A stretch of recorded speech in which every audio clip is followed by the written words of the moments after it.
history. What is this? This game is going to wind down to a whimper for Phoenix. Olajuwon putting the cherry on the sundae.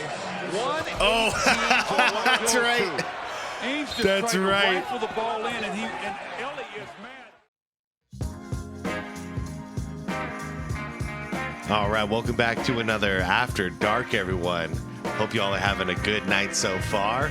It's been a while since I checked out Jimmy High Roller, but something popped up on my feed that sounded pretty interesting. Now, I tend to not, after I saw that whole Darko thing, that video that he took down, I tend to not watch his LeBron videos anymore. But I was always interested in his more storytelling videos about abstract topics, and this is exactly that. So I kind of wanted to get back to that on his channel. This one's called "He Hit a Buzzer Beater and Saved Thousands of Lives." And without knowing the context, I mean, that's got my interest. I want to know what this is all about.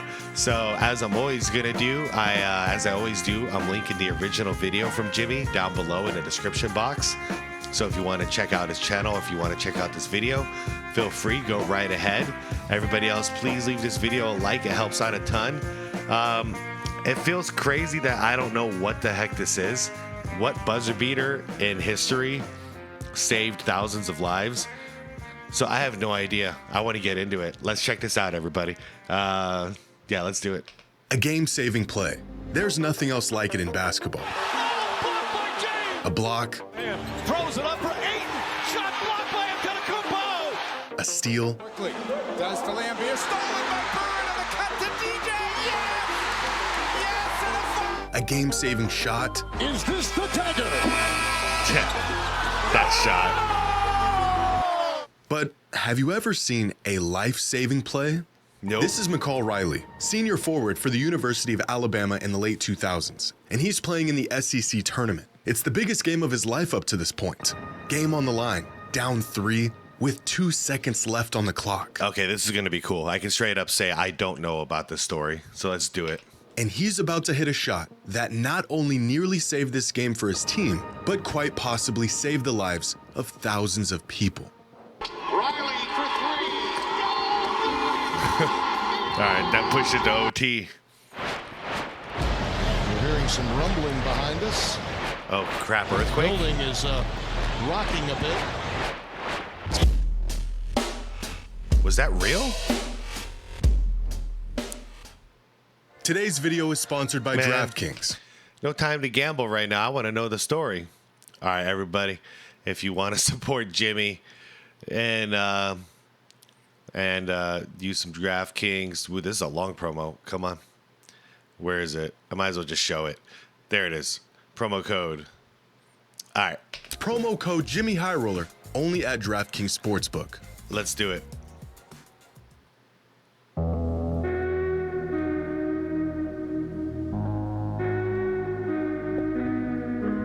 It's March 14th, 2008. It's day 2 of the SEC basketball tournament, and Mississippi State is up on Alabama by 3 points, 59-56. There's 2 seconds left on the clock. Alabama's got to make something happen. With their season 3 points away from being over, Alabama draws up a play for this guy right here, our friend McCall Riley. Now, McCall was a great player, second leading scorer on this Alabama squad, but on this particular night, he was hot and cold the entire game. He got off to a slow start, but piled up 13 points in the final 12 minutes of the first half, followed up by a handful of misses and 0 points in the entire second half.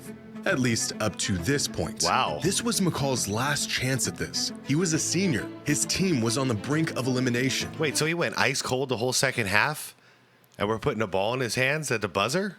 His number was being called, and he answered. Riley for 3. All right, it works. With their season on the line, McCall Riley rattles in a 3-point buzzer beater to send the game into overtime. The fans explode. Mississippi State is stunned. This game's going into overtime. But right as overtime tipped off, fans at home noticed that their TVs were becoming distorted. Crazy. The broadcast signal of the game degrading and getting worse. Wow, any of you guys watch this live? I definitely did not. This is crazy. In that moment, they had no idea what was going on. But while something special was unfolding on the court, devastation was about to unfold just outside of it. As overtime gets underway, there's an emergency report that a massive storm was building up just west of the Georgia Dome where the game was being played. Within a few minutes, the storm had developed into an EF2 tornado with winds of up to 130 miles per hour. Oh, wow. At first, fans and players within the arena were unaware of what was going on outside. But very quickly, the situation became apparent to everyone. So strong that it shook the arena and ripped through panels on the roof. Dude. Fans in attendance that night said it sounded like a freight train was ripping through the roof of the arena. Holy Then crap. hands- So it was. Wow. Did you see that? So it's exposed. Wow. Wow. This. I'd never seen this. So they were exposed to the storm because the panels were ripped off the roof while they're still playing the game. Hansborough, Mississippi State guard and brother of former Tar Heel and NBA player Tyler Hansborough, said he thought he was hearing a tornado or a terrorist attack. Oh, yeah. Which is quite an odd combination of guesses, but the man didn't know. Not in the early 2000s like that, though. The 2000s, we were very, very scared of that because of what happened in 2001. So I wouldn't say that, Jimmy. What was going on, cut him some slack. Officials had to stop the game as the tornado ripped past the arena and the surrounding downtown area. Fans quickly began to head for the doors, but the arena staff told them they needed to stay inside. Yeah. Because outside, it was far too dangerous to even try to get out of the building. That's true. And usual situation, this is where they would kind of want to pack people in anyways, is to a place like this.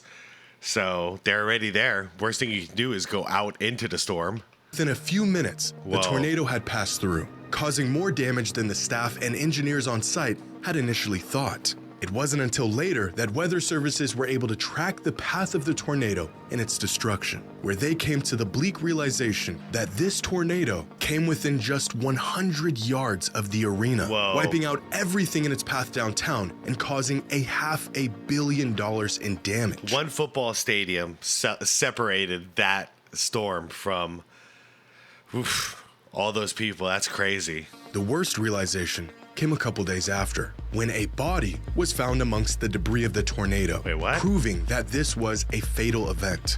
But it could have been far more catastrophic. If McCall Riley did not hit his game-tying shot to send the game I into get it. overtime, nearly 20,000 fans would have exited the arena directly into the path, and at the exact moment the tornado hit. Oh, man, I didn't put it together. That's so messed up. Yeah.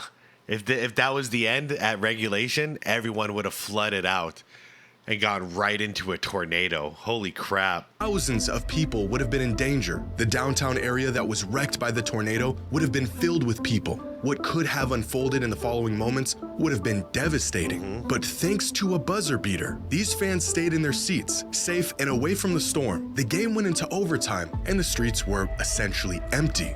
An unbelievable sequence of events that undoubtedly saved the lives of countless fans in attendance that night. About an hour after the tornado had passed, the game resumed, and finding themselves in an eerily similar situation as they were at the end of regulation, Alabama went back to McCall for one last shot. This time, to win it all. And this time, he missed it. Oh. The kid was devastated, so close to leading his team to a playoff win and coming up short. McCall may not have hit the game-winning shot he was hoping for, but what he did do was something far greater. Yeah, it's because true. he hit possibly the first and only life-saving shot.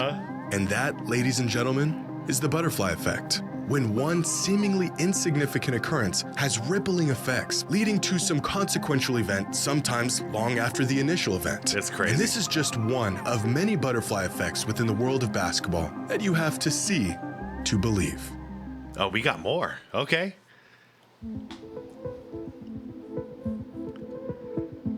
Nearly 5,000 miles away scholarship. from the U.S., Serbia has grown to become a hotspot for basketball talent. Despite their love for soccer and relatively small population, their influence over the basketball world has been a remarkable feat over the last few decades. And among the countless young Serbian hopefuls looking to make a name for themselves in hoops, it would eventually be Darko Milicic, a player who didn't leave much of an impact on the court, who would inadvertently alter the story of basketball forever. Man, Darko came out the same year, like the craziest draft year, right? When it was like D Wade, LeBron, and all those dudes, Bosh, Melo. I'm pretty sure Darko was in there too, right? He's a high draft pick, too. Not by himself, but through a young kid who had no plans of even playing the sport. Back in 2006, Darko Milicic was beginning his 4th season in the NBA, and by this point, he had already been labeled as a huge draft bust. He had fallen out of the rotation in Detroit. The hype of him being a generational prospect had long wore off. And, well, it didn't help that the multiple future Hall of Famers chosen after him in the draft were blossoming well ahead of schedule. On the court, he wasn't really able to offer the Pistons much at the time. But off the court, Darko had the opportunity to offer a fellow Serbian everything. That same year, Jay Smith, assistant coach of the University of Detroit Mercy, was looking for players to fill his roster. One of the players he had his sights on was a 6'6" forward out of Serbia named Nemanja. Smith offered the kid a scholarship, but moving across the world to play basketball in the US was a massive leap for the young prospect. He could take the scholarship and make the move, or he could stay in Europe and take a shot at a career in professional basketball. Uncertain about what decision he should make, Nemanja got in touch with a friend and fellow Serbian-born player who had already made a similar transition from his home country to play basketball in the States, Darko Milicic. Now, Milicic not only assured Nemanja that he should take the opportunity, he also took him into his home and gave him time to acclimate to American life without being on his own. Nice. And over the course of that season, their friendship grew. Nemanja would go to Pistons games, throw parties at Darko's house, and even had access to the resources Darko had gained in his time in the NBA. Darko had created an entry point to American basketball for Nemanja that otherwise wouldn't have existed. Unbeknownst to him, nearly a decade later, his generosity would aid another young Serbian prospect with his journey to the US. Oh, is this? After finishing his college career, Nemanja played 1 season in the Premier Basketball League in the US before moving back home to play professionally in Serbia, where he played his last season in 2012. A relatively unremarkable career to most fans, but one that sparked inspiration in his younger brother, Nikola. I thought Growing so. up, Nikola Jokic was Oh, always man. interested in basketball, but it was never really his calling. As we all know now, horses and horse racing are where his true passion lies. And food. By the time Nikola had become a teenager, he was competing at the amateur level in horse racing, pursuing the sport as more than just a hobby. In interviews, Nikola has stated that growing up, racing was always a priority over basketball. Yeah, it's still. Until he witnessed his brother's journey, his transition to the US, the connections he made, and the level he had reached in the sport. Yeah, That horses is still his actual true passion. He's just a hell of a basketball player.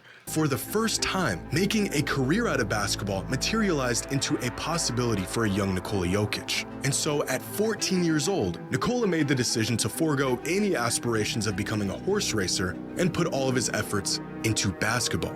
Now 15 years, 3 MVPs, and an NBA championship later, turns out that was probably the right decision. Yeah, it was. If it wasn't for Darko opening his doors for an old friend from Serbia, Nikola's brother may have opted out of college in the States. He may have stayed home and pursued other interests, as his only real tangible avenue post-high school was at Detroit Mercy. He would have never made the difficult transition to America. His collegiate and pro career in hoops may have never happened. The inspiration he gave to his younger brother would have gone in a completely different direction, and we may have never gotten one of the greatest basketball players of all time. Leading up to the time he was drafted, and even recently, Darko has given words of wisdom, encouragement, and advice to Nikola Jokic, continuing to be a valuable friend to the Jokic family long after he helped Nemanja nearly 2 decades ago. Hold up. He still enjoys it. It definitely differs from other players. Okay. Money is not his priority. Interesting. I mean, I get it at this point. If he didn't have the will to win, he'd be out because he's got that generational wealth. So, yeah, he'd be with his horses. I still, to this day, don't imagine Jokic is going to have a full career in the NBA because his true passion lies elsewhere. So I think he's going to do it, make his stamp, which he already has done a pretty good job of, but continue to make his stamp for a couple years. And then I think he's going to just sail into the sunset, drive into the sunset and go be happy living his life with his horses. To the Jokic family long after he helped Nemanja nearly 2 decades ago. After 10 years in the NBA, Darko Milicic retired a champion with 10 solid seasons to his name. He never shook the label as being the guy that shouldn't have been drafted 2nd overall in one of the greatest draft classes ever. And although he never gave fans quite what they were expecting coming into the league, he gave us something a whole lot better. One of the greatest players to ever touch a basketball. Right? Chat, am I tripping? Or Darko went before Melo, right? That's where we get the idea that Melo could have been a Piston if they didn't draft Darko. I guess it all worked out, though, because we got Joker. So, it's a good trade-off.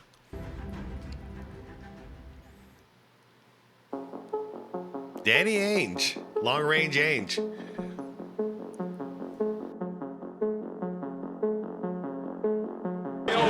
Is lucky here. Now watch what happens, and watch him go at Ainge right there. He goes Mario right. Ellie, kiss of death. This guy broke our hearts in Phoenix. I can't avoid Phoenix heartbreak in any of these videos, can I? It's everywhere. Back at him. You see Scotty Brooks is happy, and right here, Freaking look Mario. at him go up. This is Mario Ellie, former guard for the Houston Rockets, and he's on path to winning his first NBA championship. This is Danny Ainge, and he's not happy about it. But this second-round matchup between the Rockets and the Suns in the 1994 playoffs was heated right from the jump. Coming off a finals appearance in the previous season, the Suns were being pushed to the brink by a tough, up-and-coming Rockets team. The Suns took the first 2 games of the series, but in Game 3, Houston completely blitzed them in a 16-point blowout. But in the midst of these games, a smaller battle was taking place between Mario Ellie and Danny Ainge. Tensions were building as the play got more and more physical, neither of them willing to budge, leading to this moment towards the end of Game 3, an exclamation point on a blowout win. This was Mario's 3rd bucket of the entire game, and yet that didn't stop him from letting Ainge hear every single detail about it. No. But with the Rockets up double digits and time winding down, this game was far too out of reach for Ainge and the Suns to change the outcome. So instead, a few plays later, Ainge does something that would change the course of NBA history. What is this? This game is going to wind down to a whimper for Phoenix. Olajuwon putting the cherry on the Sunday. That's right. Ainge just That's tried to right. rifle the ball in, and Ellie is mad. I wonder if he did. That was on purpose. Yeah, Doug. Well, that was a bit of an overreaction. That was In totally a on moment purpose, of frustration, Danny Ainge decides, if I can't beat him, I'll just hurt him. The man zips a fastball right at Mario, hitting him directly in the face. He then proceeds to play it off like it was an I accident. should laugh at it. Ainge- Okay, that's fucked up. That's fucked up. But he's okay, so I can laugh at it. But damn, that's petty, Danny. I get it how mad he is, but that was not a pass to Charles Barkley right there. Took the low road and beamed the guy when his guard was down. And this one decision changed the direction of this entire series. If the win in Game 3 didn't give the Rockets enough motivation, seeing their teammate get sniped by a notoriously dirty player was enough to get them going. Yeah. Little did Ainge know, this decision would have much greater ramifications. Because watching all of this take place was this guy, Robert Horry, Right. aka Big Shot Bob, no. aka the man with more rings than Michael Jordan. Right. And Horry was appalled by Ainge's actions. So much so that from this day forward, Horry despised Ainge and his dirty tactics. Years later, Horry even went as far as saying he hates Danny Ainge, and he wasn't afraid to let everyone know it. Fortunately for him, the next season, Danny Ainge retired from the NBA, where he could no longer bother Horry or anyone else. Until the Phoenix Suns hired him to be the assistant coach the very next season in 1996. That's right. I forgot about this. I forgot. Okay, I'm going to let this play out. Yeah, this is going to get interesting. But the changes within the Suns organization that year did not end with the coaching staff. They were also looking to part ways with their superstar, Charles Barkley. So on August 19th, 1996, just 3 months after Ainge's hire, Phoenix traded away Barkley to the Houston Rockets for Sam Cassell, Chucky Brown, Mark Bryant, and Robert Horry. Yeah, and by the way, all those who say compare Charles Barkley going to the Rockets as like LeBron forming a super team over and over and over again, it's not the same. Chuck got traded. The Suns didn't want him anymore. We had him 92, 93, all the way till the playoffs of 95, and after that, it was just they were done. It wasn't working. We weren't going to beat the Rockets. It was what it was. So they parted ways with him. He didn't go to Houston. He was traded to Houston, and actually, he's pissed at the Suns. He's hurt to this day that they did that because he loved playing for Phoenix. 2 years after that fateful inbounds pass, the guy who Ori hated so much was now his coach. Brilliant. And as you might expect, this did not last very long. Despite their now professional relationship, Ori was not going to hide his feelings about Ainge. Practices were heated, games were even worse. And just 30 games into his time with the Suns, Hold up. What? heated, games were even worse. Little baby Nash. That's little rookie Nash. And just 30 games into his time with the Suns, Ori's disdain for Ainge was put on full display for the world to see. On Sunday man. night, he did this to his coach, Danny Ainge. In a moment Yep. infamously known as the towel throw, Robert Ori tosses a sweaty towel in Ainge, his coach's face, completely dismissing him in the process. Look at the disgust on Ori's face. Yeah. He really did hate that. This is man. hatred. And in Yeah. that moment, there was absolutely nothing Ainge could do about it. What punishment could possibly be enough for such an action? After serving a 2-game suspension for the towel episode, Robert Ori was supposed to be back in the Phoenix uniform tonight. Instead, he's LA bound. 72 hours later, Robert Ori was no longer. Dang, this is what led him to LA. I didn't remember that part. That's true. He went right there. Wow. He could have been a Sun for a lot longer if it wasn't for us hiring Danny Ainge as our coach, huh? Damn it. Damn. On the Suns. An unbelievable coincidence of a transaction, considering Ainge said the trade had nothing Hold to up, do who with was the it? towel. All right. Klein. Okay, so he was a big man for us. Ori and Klein. We got CC Sabalovs. Excuse me.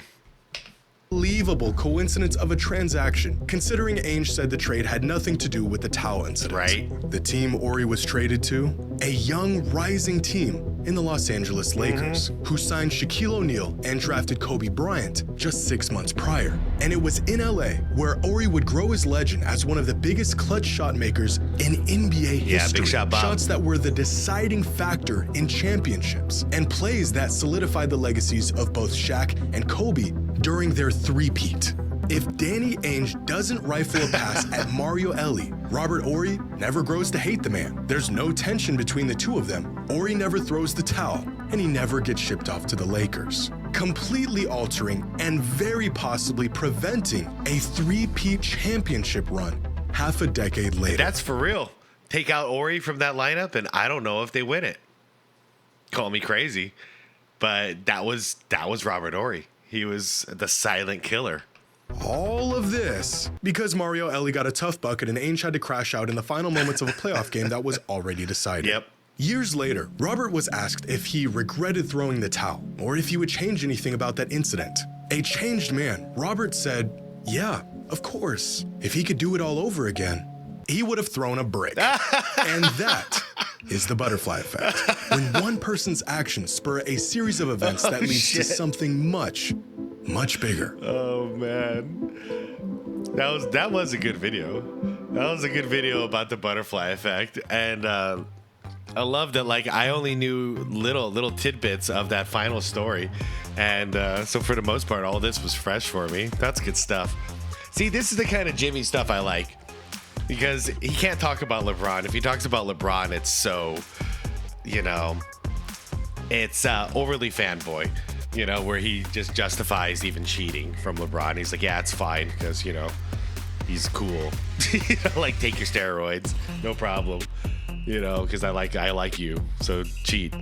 But no, this was some cool stuff. That Suns one hits home. That hurts.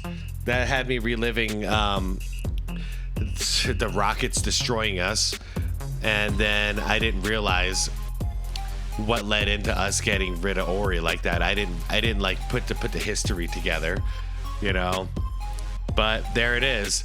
The Nikola Jokic one, that one is actually really cool. I didn't know what the relation was there. I didn't know that there was a butterfly effect at Darko leading all the way to Jokic this way. And that first one about the storm was really cool. So it's good stuff, man. It's good stuff. Let me know what you guys thought. Let me know which one was your favorite. Let me know if you knew any of these stories, like if any of these were boring to you because you knew about them.